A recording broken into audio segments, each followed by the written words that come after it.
کہ ان کے پیر و مرشد کا ان پر خصوصی کرم تھا کہ انہوں نے انہیں اجمیر پہنچایا، اور جب وہ نوجوان اجمیر پہنچا تو وہاں یہ کہہ کر حاضر آیا کہ کام وہ لے لیجئے، تم کو جو راضی کرے، ٹھیک ہو نام رضا تم پہ کروڑوں ضرور۔ اس نے عزم کیا کہ فیضان میں اجمیر سے لوں گا اور تعلیم بریلی سے لوں گا، اور سارے اہل سنت کو اللہ اس کے رسول کے در پہ لا کر ایک جگہ کھڑا کر دوں گا، اور ان کے نجات کے لیے ایسی مسجد بناؤں گا جہاں وہ سجدے ادا کریں گے، قرآن کی تلاوت کریں گے اور اپنی نمازوں کو درست کریں گے۔ یاد رکھو مسجد اس جگہ بنتی ہے، سورہ کاف آپ اٹھا کر دیکھیں، آپ کو پتہ چلے گا۔ اللہ کا قرآن فرماتا ہے قال الذین غلبوا علی امرہم لنتخذنک مسجدا۔ اللہ کا قرآن فرماتا ہے جب اصحاب کہف 309 سال تک سوتے رہے، اور جب وہ نیند سے جاگے ان کی زلفیں بھی سوری، کہ ان کے پیر و مرشد کا ان پر خصوصی کرم تھا کہ انہوں نے انہیں اجمیر پہنچایا، اور جب وہ نوجوان اجمیر پہنچا تو وہاں یہ کہہ کر حاضر آیا کہ کام وہ لے لیجئے، تم کو جو راضی کرے، ٹھیک ہو نام رضا تم پہ کروڑوں ضرور۔ اس نے عزم کیا کہ فیضان میں اجمیر سے لوں گا اور تعلیم بریلی سے لوں گا، اور سارے اہل سنت کو اللہ اس کے رسول کے در پہ لا کر ایک جگہ کھڑا کر دوں گا، اور ان کے نجات کے لیے ایسی مسجد بناؤں گا جہاں وہ سجدے ادا کریں گے، قرآن کی تلاوت کریں گے اور اپنی نمازوں کو درست کریں گے۔ یاد رکھو مسجد اس جگہ بنتی ہے، سورہ کاف آپ اٹھا کر دیکھیں، آپ کو پتہ چلے گا۔ اللہ کا قرآن فرماتا ہے قال الذین غلبوا علی امرہم لنتخذنک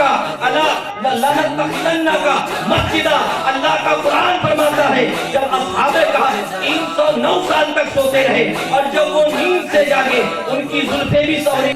کبھی آتے کبھی نہیں آتے، دیگر افراد کا بھی معاملہ یہ تھا، لیکن مسلسل جو ہے 10 مہینوں تک اس کے لیے تعاون بھی جمع کرنا اور اس کے لیے کوششیں کرنا، یہ سارے کام جو ہے اس تنہا آدمی نے کیا ہے اور ان کے معاونین نے کیا ہے، اور اس بات کے لیے ان کو زلزال میں ابھارا ہے وہ ان کے والد محترم الحاج عبدالرؤوف صاحب ہیں، جن کا ذاتی تعاون غالباً 8 لاکھ روپیہ ان کے گھر سے تعاون آیا، ان کے بچوں نے محنتیں کی۔ میں صمیم قلب سے ان کے حق میں دعا کرتا ہوں کہ مولا پاک پروردگار عالم ان کو غریب نواز کا صدقہ عطا فرمائے، حضرت خواجہ عثمان قانونی کا صدقہ عطا فرمائے، اور پورے علاقہ سمن گاؤں اس کے اطراف و اکناف کے اندر اللہ ان سے خوب دین کا کام لے، اور خوب اللہ تبارک و تعالیٰ ان کے ذریعے مذہب حق اہل سنت والجماعت کو عروج عطا فرمائے۔ وقت دامن گیر ہے، اب آئیے بلا تاخیر میں آپ لوگوں کے سامنے نہیں رکھتے، اور یہ 10 مہینے میں اس لیے بنی کہ اس کا تعلق ہند کے سلطان بلکہ ان کے بھی سلطان حضرت خواجہ معین الدین اجمیری،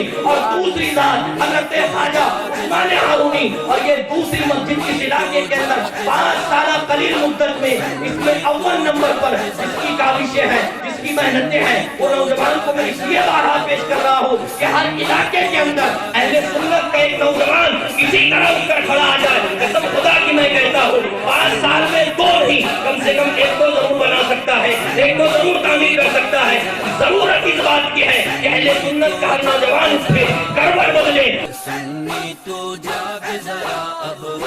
سنی تو جاگ